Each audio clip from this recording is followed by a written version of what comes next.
আজকে কিছু কথা বলতে এলাম, বা কিছু কথা। জাস্টিস জাস্টিস কথাটা সবাই বলছে, সবাই করছে, আদৌ কি সেটা হবে?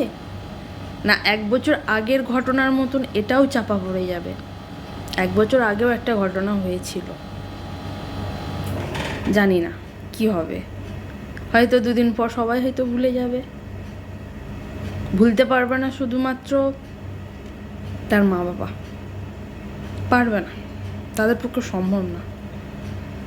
একটা মেয়ে পৃথিবীতে যখন আসে না, তার অনেকে মেয়েকে তুচ্ছ তাচ্ছিল্য করে, অস্বীকার করব না, করে, কিন্তু কিছু মানুষ মেয়েকে যত্ন করে বড় করছে, মানুষ করছে, আজকে সেই জায়গায় তাকে দাঁড় করিয়েছে। সেখান থেকে যখন সে হারিয়ে যায় না, কিছু পশুদের জন্য, পশু, মানুষ তো তারা না, যে কাজটা করেছে তারা কখনোই মানুষের পর্যায়ে পড়ে না। কতটা কষ্ট! এর বিচার কি সত্যি পাবেও না, না পাওয়া যাবে না? এরপর আরও অনেক ঘটনা হবে, এরম অনেক ঘটনা চাপা পড়ে আছে, বাইরে হয়তো বেরোয় না, এটা বেরিয়ে এসেছে। এটা কি মানুষ পারবে?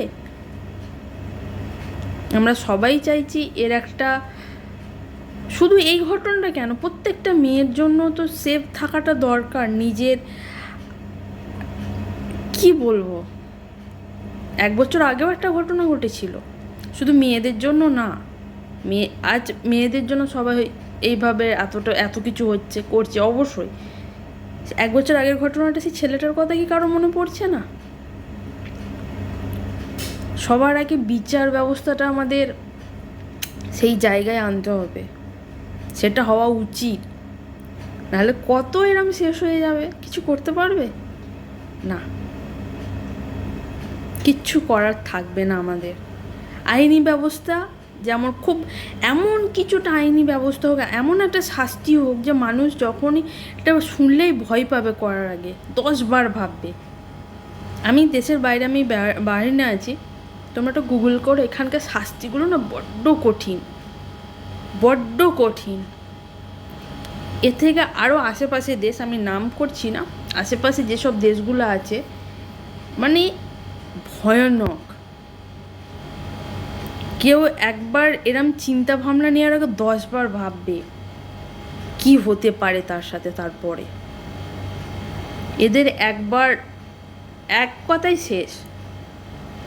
এমন শাস্তি একটা হতে হবে, এমন জায়গায় সেই জায়গাটাকে আমাদের রাখতে হবে যে শুনলেই মানুষ ভয় পাবে, শুনলেই এই কাজগুলো করার আগে 10 বার ভাববে। মেয়ে হইয়া না, মানে এটা ফিল করা যায় কতটা কষ্ট হয়েছে। এরম অনেক ঘটনা হয়েছে আগে, আমাদের দেশে অনেক রাজ্যে হয়েছে।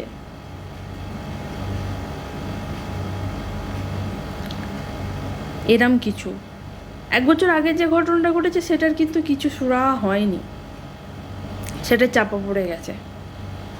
আগামী হয়তো 5-10 বছর কেউ মনেও রাখবে না। একটাই শাস্তি চাই, খুঁজে বার করো। শুধু শাস্তি না, আমাদের আইনি ব্যবস্থা বা মানে শাস্তির যে ইয়েটা না, একটু ভয়ানক কিছু হওয়া দরকার আছে।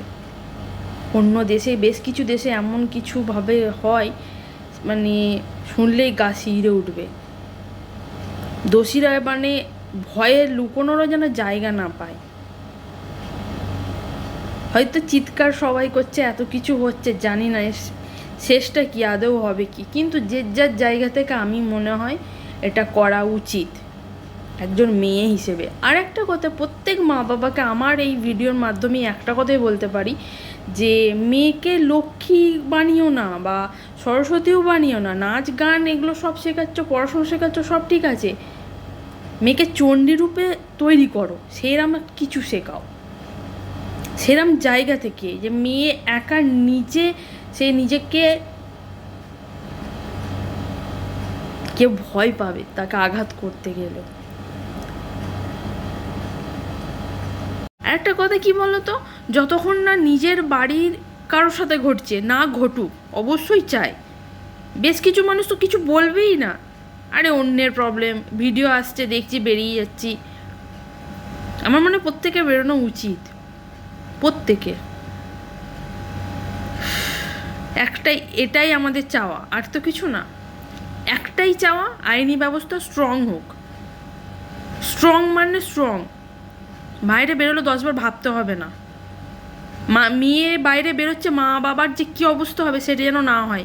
মেয়েরা যখন তখন বেরোতে পারে যেন। কিছু মানুষের কথাতে ওই ধরনের অত রাত্রে বেরিয়েছো কেন, সেই মেয়েটাকে দোষারোপ করা হবে। ওই রকম ড্রেস পরেছে কেন, ওই রকমই দোষারোপ করা হবে। তা বলে এইরকম কাজ একটা বাচ্চা মেয়ের সাথেও তো ঘটেছে, একটা বয়স্ক মহিলার সাথেও ঘটে। বয়স্ক মহিলাটা কি ওরকম খারাপ ড্রেস পরেছিল না, বাচ্চা মেয়েটা খারাপ ড্রেস পরেছিল, এরকম ঘটনাও তো ঘটেছে। তখন তো তারা বলছে না এই কথাগুলো। আর যে ধরনের মানুষগুলো এরকম ধরনের কমেন্ট করছে, কি বলো তো, তার বাড়িতে মনে হয় মেয়ে নেই, তাই তারা এগুলো ফিল করে না। ড্রেস দেখে যদি একটা মানুষকে জাজ করা হয়, তাহলে বাকিটা আর বললাম না। মন্দিরে গিয়ে মাথা ঠুকো না কমসে কম, আর যাই করো, ঠিক আছে? এরম ধরনের চিন্তাভাবনার মানুষও এখানে আছে, এরম ধরনের কথাবার্তা বলে। তা বলে একটা মেয়েকে শেষ করে দেবে এইভাবে? বাচ্চা মেয়েটার কি কোনো দোষ ছিল? অনেক বাচ্চা মেয়ের সাথেও ঘটেছে এরকম। তো একটাই চাওয়া, স্ট্রং হতে হবে আমাদের আইনি ব্যবস্থা। যদি না হয়, বড়সড় কিছু হওয়ার দরকার আছে না, বড়সড় কিছু একটা হতে হবে নিজেদের সেফ থাকার জন্য।